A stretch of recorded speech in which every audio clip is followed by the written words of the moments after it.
Munyemere ndabasaba iki kintu shengero ry'Imana muri ngaha munyumviriza muri 2026 ega Imana izotwambika inkomezi ariko mukure injustice hagati yanyu.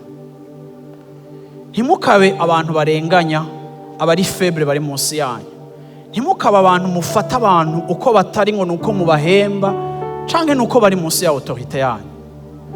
Imana yaraguhezagiye ikugira imfura, ikugira mukuru, ariko Imana iratena yuko nubwo irikira kwishura amasengesho imibano y'abantu na wewe iri important. Ngira babwire ngo tubayeho rimwe na rimwe abantu barenganya abandi kandi abantu atari beza, ariko tukaza kuri data mwiza tukamusaba ko atubera mwiza, ariko hagera ku bandi bantu tukababera babi nkuko umenga twege data ntiyatubereye mwiza.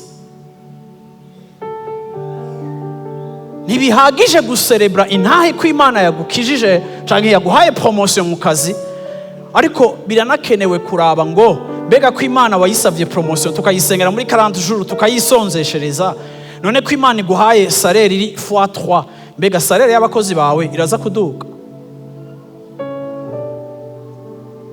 Mbega ntivyoshoboka ko nabo muri 40 jours bako baragutekera nabone bariko barasaba ko Imana iduza salaire yabo?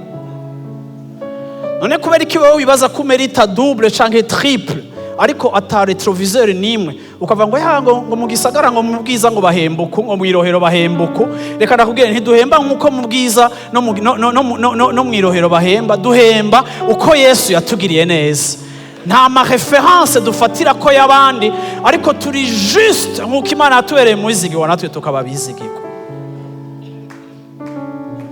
Uze ukure injustice muri terre promise, mu kibanza c'umugisha wawe uzobe correct.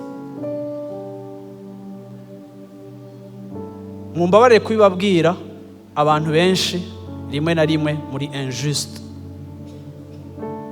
ariko nimbubwire Mana ngo Mana ntunganiriza hari umuntu amagaze imbere, sois juste, kuko gutanga bizana umugisha kurusha guhabwa, kandi ico wifuza ko bagukorera gikorera abandi.